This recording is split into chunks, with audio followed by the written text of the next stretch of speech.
Hi ವೀಕ್ಷಕರೇ, ನೋಡಿ, ಕೊನೆಗೂ ಸರ್ಕಾರ ಕರ್ನಾಟಕದ 23 ಜಿಲ್ಲೆಗಳಿಗೆ ಕಳೆದ 3 ತಿಂಗಳಿಂದ ಬರಬೇಕಾದ 6,000 ಗೃಹಲಕ್ಷ್ಮಿ ಹಣನ ಜಮಾ ಮಾಡುವುದಾಗಿ ಭರ್ಜರಿ ಗುಡ್ಡಿಸ್ನ ಕೊಟ್ಟಿದೆ.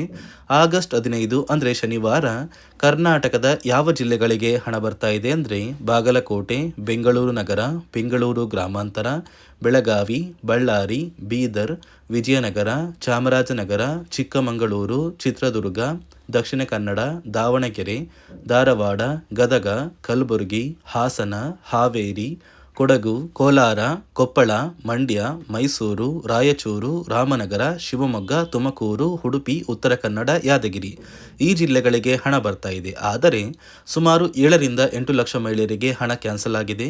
ಯಾವ ಕಾರಣಕ್ಕೆ ಕ್ಯಾನ್ಸಲ್ ಆಗಿದೆ, ಯಾರಿಗೆಲ್ಲ ಹಣ ಬರುತ್ತೆ, ಯಾರಿಗೆಲ್ಲ ಹಣ ಬರಲ್ಲ ಅಂತ ಕೂಡ ತಿಳಿಸ್ಕೊಡ್ತೀನಿ. ಅದಕ್ಕಿಂತ ಮೊದಲು ನೋಡಿ ವೀಕ್ಷಕರೇ, ನೀವು ನನ್ನ ಚಾನಲ್ನ ಸಬ್ಸ್ಕ್ರೈಬ್ ಆಗಿಲ್ಲ ಅಂದರೆ ದಯವಿಟ್ಟು ಪ್ರತಿಯೊಬ್ಬರು ಚಾನಲ್ನ ಸಬ್ಸ್ಕ್ರೈಬ್ ಮಾಡಿಕೊಂಡು ಹಾಗೆ ವಿಡಿಯೋಗೆ ಒಂದು ಲೈಕ್ನ ಕೊಡಿ. ನೋಡಿ ವೀಕ್ಷಕರೇ, ಕೊನೆಗೂ ಸರ್ಕಾರ ಕಳೆದ 3 ತಿಂಗಳಿಂದ ಬರಬೇಕಾದ ಒಟ್ಟು 6,000 ಗೃಹಲಕ್ಷ್ಮಿ ಹಣನ ಜಮಾ ಮಾಡ್ತಾ ಇದೆ. ಆಗಸ್ಟ್ ತಿಂಗಳ ಹಣ, ಜುಲೈ ತಿಂಗಳ ಹಣ, ಜೂನ್ ತಿಂಗಳ ಹಣ, ಈ 6,000 ಹಣನ ಕರ್ನಾಟಕದ ಪ್ರತಿ ಫಲಾನುಭವಿಗಳಿಗೆ ಜಮಾ ಮಾಡ್ತಾ ಇದ್ದು, ಶನಿವಾರದಂದು 23 ಜಿಲ್ಲೆಗಳಿಗೆ ಹಣ ಜಮಾ ಆಗುವುದಾಗಿ ಸರ್ಕಾರ ಒಂದು ಭರ್ಜರಿ ಗುಡ್ಡಿಸ್ನ ಕೊಟ್ಟಿದೆ. ಆದರೆ ಈ ಬಾರಿ ಗೃಹಲಕ್ಷ್ಮಿಗೆ ಸಾಕಷ್ಟು ಫಲಾನುಭವಿಗಳಿಗೆ ಗೃಹಲಕ್ಷ್ಮಿ ಹಣ ಜಮಾ ಆಗೋದಿಲ್ಲ ಅಂತ ಸರ್ಕಾರ ಆದೇಶ ಕೊಟ್ಟಿದೆ. ಕಾರಣ ಏನು ಅಂದರೆ ಹಣಕಾಸು ಇಲಾಖೆಯಿಂದ ಬಂದಿರುವ ಹೊಸ ಬದಲಾವಣೆಗಳು ಮತ್ತು ಹೊಸ ನಿಯಮಗಳು. ಇದರ ಪ್ರಕಾರ ಸುಮಾರು 8ರಿಂದ 10 ಲಕ್ಷಕ್ಕಿಂತ ಅಧಿಕ ಮಹಿಳೆಯರಿಗೆ ಇನ್ನು ಮುಂದೆ ಗೃಹಲಕ್ಷ್ಮಿ ಹಣ ಬರೋದೇ ಇಲ್ಲ ಅಂತ ಸರ್ಕಾರ ಆದೇಶ ಕೊಟ್ಟಿದೆ. ಹಾಗಾದರೆ ಈ ಜಿಲ್ಲೆಗಳಿಗೆ ಬರ್ತಾ ಇದೆಯಲ್ಲ ಹಣ, ಆ ಒಂದು ಜಿಲ್ಲೆಗಳ ಫಲಾನುಭವಿಗಳ ಬ್ಯಾಂಕ್ ಖಾತೆಗೆ ಹಣ ಬರುತ್ತಂತ ನೀವು ಹೇಳಿದ್ರೆ ಖಂಡಿತವಾಗಿಯೂ ಹಣ ಬರುತ್ತೆ. ಯಾಕಂದರೆ ಒಟ್ಟಿಗೆ 6,000 ಹಣ ಬ್ಯಾಂಕ್ ಖಾತೆಗೆ ಬರೋದಿಲ್ಲ. ಬದಲಿಗೆ ಒಂದು ಕಂತಿನ ಹಣ ಬಂದರೆ ಮತ್ತೊಂದು ಕಂತಿನ ಹಣ ಬರುತ್ತೆ, ಮತ್ತೊಂದು ಕಂತಿನ ಹಣ ಬಂದರೆ ಇನ್ನೊಂದು ಕಂತಿನ ಹಣ ಬರುತ್ತೆ. ಹೀಗೆ 3 ಕಂತಿನ ಹಣ ಒಟ್ಟಿಗೆ ಫಲಾನುಭವಿಗಳಿಗೆ ಜಮಾ ಮಾಡುತ್ತೆ. ಸರ್ಕಾರದಿಂದ ಬಂದಿರುವ ಹೊಸ ಬದಲಾವಣೆ ನಿಯಮಗಳ ಪ್ರಕಾರ ಯಾರಿಗೆಲ್ಲ ಹಣ ಬರುತ್ತೆ, ಯಾರಿಗೆಲ್ಲ ಹಣ ಕ್ಯಾನ್ಸಲ್ ಆಗುತ್ತೆ ಅಂತ ತಿಳಿಸ್ಕೊಡ್ತಾ ಇದ್ದೀನಿ. ನೋಡಿ ವೀಕ್ಷಕರೇ, ಮೊದಲು ಸರ್ಕಾರ ಯಾವ ಕಾರಣಕ್ಕೆ ಗೃಹಲಕ್ಷ್ಮಿ ಯೋಜನೆಗೆ ಹೊಸ ರೀತಿಯ ಒಂದು ನಿಯಮಗಳನ್ನ ತಂದಿದೆ ಅಂದರೆ, ಇಲ್ಲಿ ಗೃಹಲಕ್ಷ್ಮಿಯಲ್ಲಿ ಸುಮಾರು 6ರಿಂದ 7 ಲಕ್ಷಕ್ಕಿಂತ ಅಧಿಕ ಮಹಿಳೆಯರ ಹತ್ರ ಒಂದು ವೋಟರ್ ಐ ಡಿ ಕಾರ್ಡ್ ಇಲ್ಲ. ಅಂದರೆ ವೋಟರ್ ಐ ಡಿ ಇಲ್ಲ ಅಂದರೂ ಕೂಡ ಅವರು ಸರ್ಕಾರದಿಂದ ಬರುವ ಗೃಹಲಕ್ಷ್ಮಿ ಹಣನ ಪಡಿತಾ ಇದ್ದಾರೆ. ಮತ್ತು ಸಾಕಷ್ಟು ಫಲಾನುಭವಿಗಳ ಒಂದು ಬ್ಯಾಂಕ್ ಖಾತೆ ಏನಿದೆ, ಆ ಒಂದು ಬ್ಯಾಂಕ್ ಖಾತೆ ಹೊರ ರಾಜ್ಯದ ಬ್ಯಾಂಕ್ ಖಾತೆ ಆಗಿದೆ. ಅಂದರೆ ಕರ್ನಾಟಕದಲ್ಲಿರುವಂತಹ ಫಲಾನುಭವಿಗಳು ಬೇರೆ ರಾಜ್ಯದಲ್ಲಿ ಹೊಂದಿರುವಂತಹ ಒಂದು ಬ್ಯಾಂಕ್ ಖಾತೆನ ಕೊಟ್ಟು ಗೃಹಲಕ್ಷ್ಮಿ ಹಣನ ಪಡಿತಾ ಇದ್ದಾರೆ. ಅದೇ ರೀತಿ ಸಾಕಷ್ಟು ರೀತಿಯ ಹೊಸ ಬದಲಾವಣೆಗಳು ಯಾವ ಕಾರಣಕ್ಕೆ ಬರ್ತಾ ಇದೆ ಅಂದರೆ, ಗೃಹಲಕ್ಷ್ಮಿ ಯೋಜನೆಯಲ್ಲಿ ಅರ್ಹವಿರುವ ಫಲಾನುಭವಿಗಳಿಗೆ ಅಂದರೆ ಕರ್ನಾಟಕದವರಾಗಿದ್ದು, ಕರ್ನಾಟಕದಲ್ಲೇ ವೋಟರ್ ಐ ಡಿನ ಹೊಂದಿದ್ದು, ಕರ್ನಾಟಕದ ಫಲಾನುಭವಿಗಳಾಗಿದ್ದು ಇವರ ಬ್ಯಾಂಕ್ ಖಾತೆಗೆ ಹಣ ತಲುಪಬೇಕು. ಬೇರೆ ಫಲಾನುಭವಿಗಳಿಗೆ ಯಾವುದೇ ಕಾರಣಕ್ಕೂ ಹಣ ತಲುಪಬಾರದು ಅಂತ ಸರ್ಕಾರ ನಿರ್ಧಾರ ಮಾಡಿದೆ. ಇದೇ ಕಾರಣಕ್ಕೆ ಸಾಕಷ್ಟು ಫಲಾನುಭವಿಗಳು ಗೃಹಲಕ್ಷ್ಮಿ ಯೋಜನೆಯ ಒಂದು ಅರ್ಹರ ಪಟ್ಟಿಯಿಂದ ಕ್ಯಾನ್ಸಲ್ ಆಗ್ತಾ ಇದ್ದಾರೆ. ಯಾರೆಲ್ಲ ಫಲಾನುಭವಿಗಳು ಸರ್ಕಾರಕ್ಕೆ ತೆರಿಗೆನ ಕಟ್ತಾ ಇದ್ದೀರಾ, ಗೌರ್ನಮೆಂಟ್ ಜಾಬಲ್ಲಿದ್ದೀರಾ ಮತ್ತು ಇನ್ಕಮ್ ಟ್ಯಾಕ್ಸ್ನ ಪೇ ಮಾಡ್ತಾ ಇದ್ದೀರಾ, ಇಂತಹ ಫಲಾನುಭವಿಗಳ ಹೆಸರನ್ನ ಇನ್ನು ಮುಂದೆ ಸರ್ಕಾರ ಗೃಹಲಕ್ಷ್ಮಿ ಯೋಜನೆಯಿಂದ ಕ್ಯಾನ್ಸಲ್ ಮಾಡಿದೆ. ನಿಮ್ಮ ಒಂದು ರೇಷನ್ ಕಾರ್ಡ್ BPL ರೇಷನ್ ಕಾರ್ಡಿಂದ APL ಆಗಿದ್ರು ಕೂಡ ನೀವು ಗೃಹಲಕ್ಷ್ಮಿ ಯೋಜನೆಯನ್ನು ಪಡೆಯೋದಕ್ಕೆ ಅರ್ಹರಾಗಿರ್ತೀರಾ. ಮತ್ತು ನೀವು ಹೊಂದಿರುವಂತಹ ಒಂದು ಮೊಬೈಲ್ ನಂಬರ್ ಬೇರೆ ಇರುತ್ತೆ. ಇದೇ ಕಾರಣಕ್ಕೆ ಕರೆಕ್ಟ್ ಆಗಿರುವಂತಹ ಒಂದು ಮೊಬೈಲ್ ನಂಬರ್ನ ಕೊಟ್ಟರೆ ಆದಷ್ಟು ಬೇಗ ನೀವು ಮರು ಅರ್ಜಿನ ಹಾಕಿ ಗೃಹಲಕ್ಷ್ಮಿ ಹಣನ ಪಡ್ಕೋಬೋದು. ಅದೇ ರೀತಿ ನೀವು ಹೊಂದಿರುವ ಬ್ಯಾಂಕ್ ಖಾತೆ ಏನಿದೆ, ಆ ಒಂದು ಬ್ಯಾಂಕ್ ಖಾತೆನ ನೀವು ಆ್ಯಕ್ಟಿವ್ ಆಗಿ ಇಟ್ಕೋಬೇಕು. ಅಂದರೆ ಯಾವುದೇ ರೀತಿಯ ಒಂದು ವಹಿವಾಟನ್ನು ನಡೆಸ್ತಾ ಇಲ್ಲ ಅಂದರೆ ನಿಮ್ಮ ಒಂದು ಬ್ಯಾಂಕ್ ಖಾತೆಗೆ ಗೃಹಲಕ್ಷ್ಮಿ ಹಣ ಖಂಡಿತವಾಗಿಯೂ ಬರೋದಿಲ್ಲ.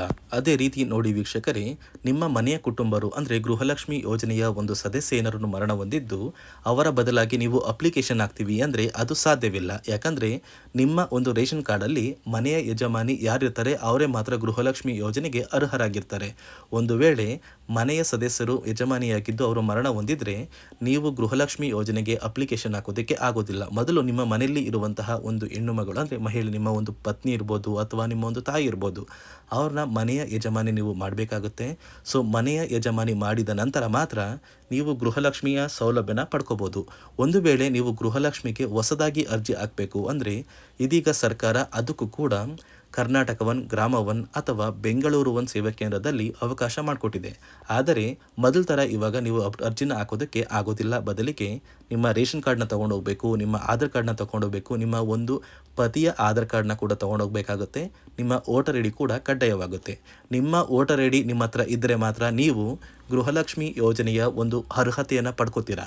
ಒಂದು ವೇಳೆ ವೋಟರ್ ಐ ಡಿ ಇಲ್ಲ, ರೇಷನ್ ಕಾರ್ಡ್ ಇದೆ, ಆಧಾರ್ ಕಾರ್ಡ್ ಇದೆ ಅಂದರೆ ಇನ್ನು ಮುಂದೆ ನಿಮ್ಮ ಬ್ಯಾಂಕ್ ಖಾತೆಗೆ ಸರ್ಕಾರ ಗೃಹಲಕ್ಷ್ಮಿ ಹಣನ ಖಂಡಿತವಾಗಿಯೂ ಜಮಾ ಮಾಡೋದಿಲ್ಲ. ಯಾಕಂದರೆ ಪ್ರತಿ ವರ್ಷವೂ ಕೂಡ ಸರ್ಕಾರ ವೋಟರ್ ಐ ಡಿನ ಬಿಡುಗಡೆ ಮಾಡುತ್ತೆ, ಅಂದರೆ ವೋಟರ್ ಲಿಸ್ಟ್ನ ಬಿಡುಗಡೆ ಮಾಡುತ್ತೆ.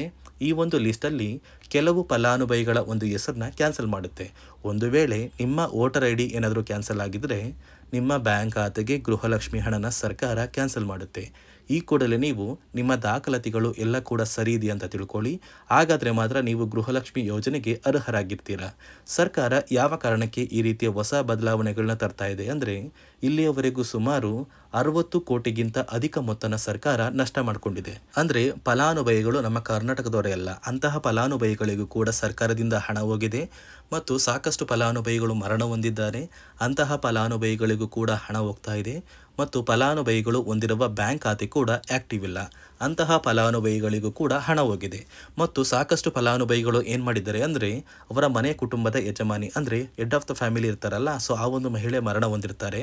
ಸೊ ಏನೋ ಒಂದು ಕಾರಣದಿಂದ ಮರಣ ಹೊಂದಿದ್ದು ಅವರ ಬ್ಯಾಂಕ್ ಖಾತೆಗೆ ಬರುವ ಗೃಹಲಕ್ಷ್ಮಿ ಹಣನ ಒಂದು ATM ಮೂಲಕ ವಿತ್ಡ್ರಾ ಮಾಡಿದ್ದಾರೆ ಮತ್ತು ಫೋನ್ಪೇ ಮೂಲಕ ಟ್ರಾನ್ಸ್ಫರ್ ಮಾಡ್ಕೊಂಡಿದ್ದಾರೆ. ಇದೀಗ ಸರ್ಕಾರ ಈ ರೀತಿಯ ಒಂದು ಹೊಸ ಬದಲಾವಣೆಗಳನ್ನ ಜಾರಿಗೆ ತಂದರೆ ಯಾರಿಗೂ ಕೂಡ ಗೃಹಲಕ್ಷ್ಮಿ ಹಣ ಮೋಸ ಆಗೋದಿಲ್ಲ ಮತ್ತು ಪ್ರತಿ ಫಲಾನುಭವಿಗಳಿಗೆ ಹಣ ಬಂದೇ ಬರುತ್ತೆ ಅಂತ ಆದೇಶ ಕೊಟ್ಟಿದೆ. ನೀವು ಕೇಳ್ಬೋದು ವೀಕ್ಷಕರೇ, 3 ವರ್ಷದಿಂದ ಯಾವುದೇ ಕಾರಣಕ್ಕೂ ನಮಗೆ ಗೃಹಲಕ್ಷ್ಮಿ ಯೋಜನೆ ಹಣ ಮಿಸ್ ಆಗಿಲ್ಲ. ಸೊ ಇದೀಗ ಏನಕ್ಕೆ ಸಡನ್ ಆಗಿ ಈ ಥರ ಬದಲಾವಣೆಗಳು ಬರ್ತಾ ಇದೆ ಅಂದರೆ, ಸರ್ಕಾರದಿಂದ ಕೆಲವು ಅಧಿಕಾರಿಗಳು ಒಂದು ಚರ್ಚೆ ನಡೆಸಿದ್ದಾರೆ. ಒಂದು ಸಭೆಯಲ್ಲಿ ಗೃಹಲಕ್ಷ್ಮಿ ಯೋಜನೆಯ ಕುರಿತು ಒಂದು ಸಭೆ ಮಾಡಿದಾಗ ಅಲ್ಲಿ ಗೃಹಲಕ್ಷ್ಮಿ ಯೋಜನೆಯಲ್ಲಿ ಸಾಕಷ್ಟು ರೀತಿಯ ಲೋಪದೋಷಗಳು ಕಂಡು ಬಂದಿದೆ. DBT ಮೂಲಕ ನಿಮ್ಮ ಬ್ಯಾಂಕ್ ಖಾತೆಗೆ ಹಣನ ಹಾಕಬೇಕಾದ್ರೆ ಸಾಕಷ್ಟು ಫಲಾನುಭವಿಗಳಿಗೆ ಹಣ ಹೋಗ್ತಾ ಇದೆ.